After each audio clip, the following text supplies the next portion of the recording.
ए जो मसलादार soya chunks आपण recipe देखुंट तापाई मते घंटा घंटा धरिकी मसला कसिया पाई पड़ी नथिला। एई सोया चंक्स रेसिपीटी करिया पाई मते हार्डली 15 टू 20 मिनिट लागिला। विश्वास होनी ना, किंतु फुल आपण रेसिपीटी देखंतु तापरे जानि पारिबे ये केते इजी।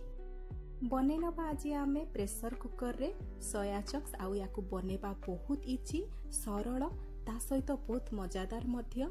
सेतिपाई भिडियोटी को संपूर्ण देखंतु। नमस्कार, जय जगन्नाथ। मु मो चैनल सीजन्स एंड बाइट्स रे आपण समस्त को स्वागत जणाउछि। ताले चलंतु फटाफट रेसिपीटी स्टार्ट करिबा। प्रथमे तार मसला आमे प्रस्तुत करि नबा।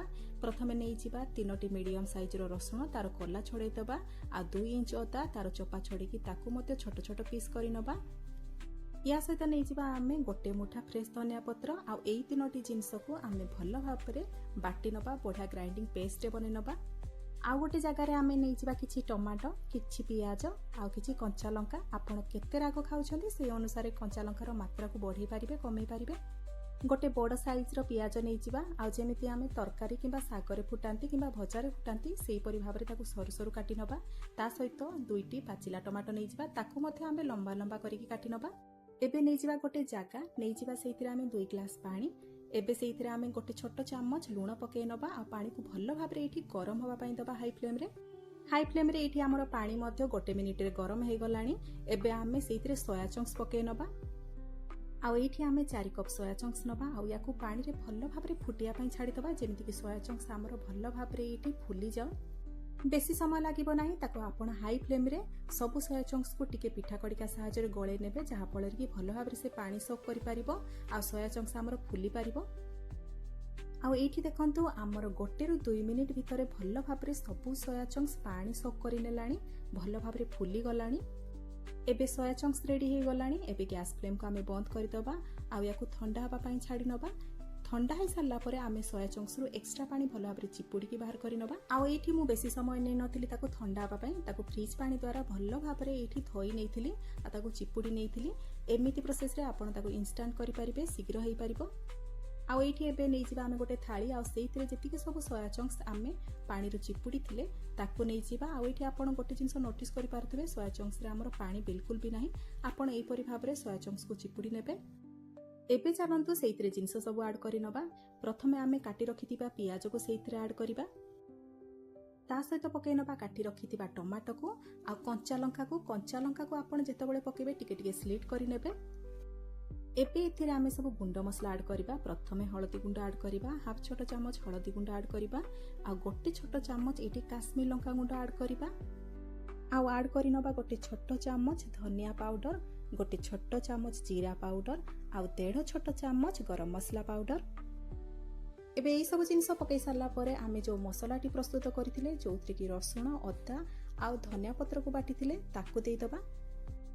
बटा मसला को पकै सारला परे आमे टिके स्वाद को बढ़िया पई आ टिके याको चटपटी स्वाद बनेया पई आमे इथरे ऐड कर दबा दही। फ्रेश दही ऐड करिवे, खट्टा दही बिल्कुल भी ऐड करिवे नाही। मु एठी 4 छोट चम्मच फ्रेश दही ऐड करिछि। ता सहित ये ऐड करदबा आमे स्वाद अनुसार लूण। आपण ध्यान रखिबे काहेकिना ऑलरेडी आमे सोया चंक्स रे जेतेबेले सिझेई थिले लूण पकेई थिले सेतपई कम लूण ऐड करिवे। मु एठी हाफ छोट चम्मच लूण व्यवहार करिछि। एबे एई सब जिंस को भलो भाबरे आमे गोळेई नबा। एतिकी जिंस पकेई ने कि आपण भलो भाबरे याकू गोळेई नेबे जेति कि सोया चंक्स रो प्रत्येक पार्ट रे बा प्रत्येक सोया चंक्स रे भलो भाबरे हमर मसला मैरिनेशन हे जिवो। एबे चलंतु ताको संगे संगे तयारी करि नबा। सेति पई देखंतु गैस ऑन करके मु एठी प्रेशर कुकर बसे नै छी जेहेतु आमे याकू प्रेशर कुकर रे आजि बनेबा। आ पके नबा इथरे आमे 4 बड़ चम्मच सरिष तेल। चेष्टा करबे आपण ए रेसिपी को सरिष तेल रे बनेया पई। सरिष तेल रु आपण भल्ल भाबरे धुआं बाहरिया पई देबे आ भल्ल भाबरे ताकू गरम होबा पई देबे। एबे गोटे तेजपत्र सेइथरे आमे फुटै नबा। एबे इथरे आउ किछि जिंस करिबा दरकार पड़िबो नाही। जो मैरिनेशन करथिले सोया चंक्स ताकू आमे प्रेशर कुकर रे देई दबा। ऑलरेडी आमे पियाज, टमाटो आ सब मसला सोया चंक्स रे भल्ल भाबरे मैरिनेट करि देइथिले। सेति पई डायरेक्ट आपण सोया चंक्स को प्रेशर कुकर रे पकेई नेबे। सब पकेई सारला परे आपण गोटे मिनिट याकू हाई फ्लेम रे भल्ल भाबरे कसी नेबे। बेसी कसिबा दरकार पड़िबो नाही। गोटे मिनिट मैक्स टू मैक्स आपण याकू कसी नेबे।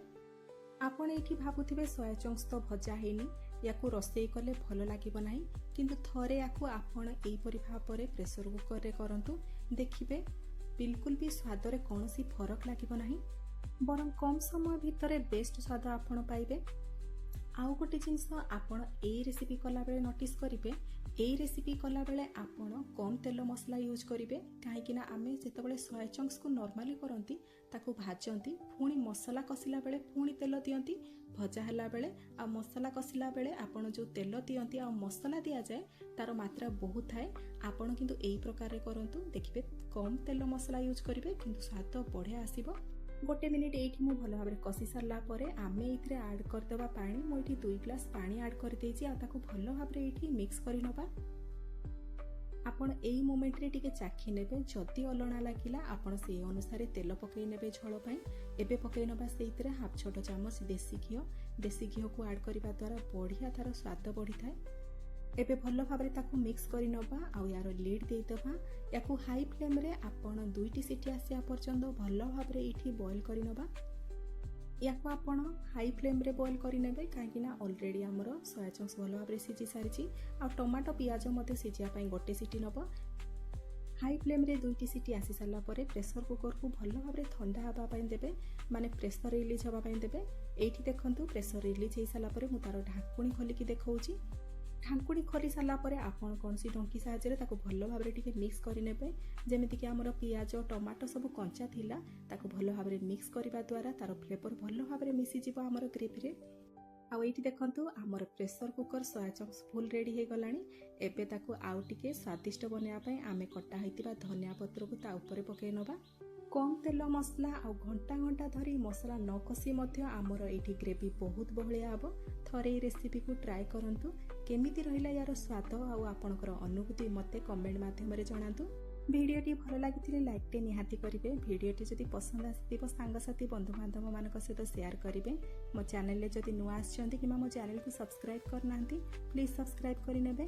फेसबुक पेज रे जदि ए भिडियोटी को देखुचंती पेज टी को फॉलो करि नेबे। पुणी देखा हबो आ गोटे नुआ रेसिपी भिडियो रे। नमस्कार जय जगन्नाथ।